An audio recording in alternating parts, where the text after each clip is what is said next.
ጤና ይስጥልኝ እንደምን አላችሁ? የፋክት ፈርስት ነው። በዚህ ሰዓት መሰማትና መደመጥ ያለባቸውን አጫጭር ሀገራዊ እንዲሁም ዓለም አቀፋዊ ሰበር መረጃዎችን ወደ እናንተ አደርሳለሁ። ቻናሉን ሰብስክራይብ፣ ቪዲዮ ላይክ እያደረጋችሁ መረጃዎችን እንድትከታተሉ በአክብሮት ጋብዛለሁ። ህዝባዊ ወያነ ሓርነት ትግራይ ህወሓት በትግራይ ክልል ከ6 ዓመት በፊት በተካሄደው ምርጫ የተመረጠው የክልሉ ምክር ቤት ወደ ስራ እንዲመለስ ውሳኔ አስተላለፈ። ፓርቲው በትግራይ መንግስት አስፈጻሚ አካል ሁሉንም አቅሞች ያካተተና አቃፊ ሆኖ እንዲቋቋም ወስኗል። በኢትዮጵያ ብሔራዊ ምርጫ ቦርድ ህጋዊ እውቅና ባለፈው ዓመት ግንቦት ወር ላይ የተሰረዘው ህወሓት ውሳኔዎችን ያስተላለፈው የፓርቲው ማዕከላዊ ኮሚቴ በዚህ ሳምንት አጋማሽ ባደረገው መደበኛ ስብሰባ ነው። ከረቡዕ ሚያዝያ 7 2018 ዓ.ም ጀምሮ ለሁለት ቀናት በተካሄደው የማዕከላዊ ኮሚቴ ስብሰባ በፕሪቶሪያ ስምምነት አፈጻጸም ላይ እንዲሁም በወቅታዊ ሁኔታዎች ላይ በጥልቀትና በስፋት መወያየቱን ፓርቲው ዛሬ ምሽት ባወጣው መግለጫ አስታውቋል። ይህ የህወሓት ማዕከላዊ ኮሚቴ ስብሰባ የተካሄደው በፕሪቶሪያ ስምምነት መሰረት የተቋቋመው የትግራይ ክልል አካታች ጊዜያዊ አስተዳደር ፕሬዝዳንት ስልጣን ዘመን በድጋሚ ከተራዘመ ከአንድ ሳምንት በኋላ ነው። ጠቅላይ ሚኒስትር አብይ አህመድ የጊዜያዊ አስተዳደሩ ላለፈው አንድ ዓመት ሲመሩ የቆዩትን ሌተናንት ጄኔራል ታደሰ ወረደን የስልጣን ዘመን ያራዘሙት በሚኒስትሮች ምክር ቤት በ2015 ዓ.ም የወጣን ደንብና ሌሎች ህጎችን በመጥቀስ ነበር።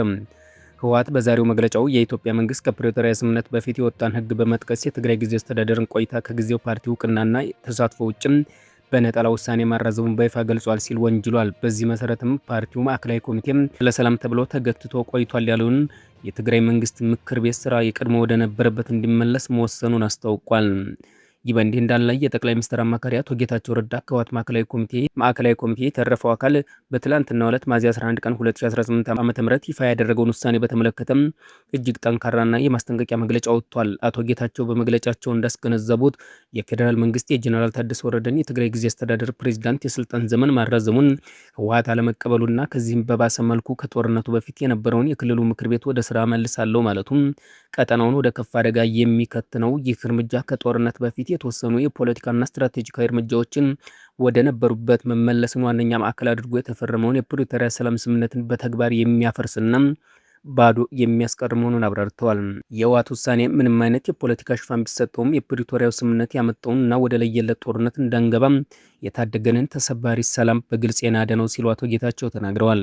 አክለውም ፖለቲካዊ አስተሳሰብ የራሱን ጠባብ ፍላጎት ከማስጠበቅ የሚዘለው ህወሓት የተወሰነው ይህ አደገኛ ቀጠናዊን የሚያተራምስ ቁማር መዘዙ በዋናነት የሚተርፈው በንጹሃን ዜጎች ላይ መሆኑን ገልጸዋል። ይህም አሁን ድረስ ያለው ጦር ከባድ ጠባሳ ያላረፈበት የትግራይ ህዝብ ወደ ሌላ አዲስ እልቂት አዙሪትና ሁከት መግባት እንደማይችል አሳስበዋል።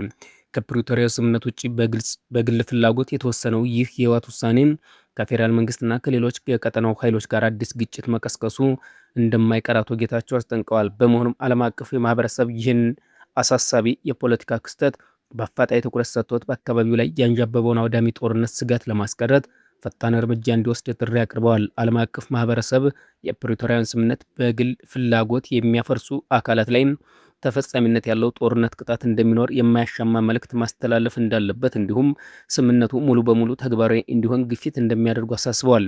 የውጭ ኃይሎች እርምጃ ለመውሰድ ከዘገዩ ዳግም ዋጋ የሚከፍሉት በቅርብ ጊዜ ከተካሄደው አስከፊ ጦርነት ገና ያላገገሙት ንጹሃን ዜጎች መሆናቸውን በመግለጽ ይህ እርምጃ ለመውሰድ የሚያስችለው እድል ከማምለጡ በፊት አሁኑኑ ተንቀሳቀሱ ሲሉ መግለጫቸውን ቋጭተዋል።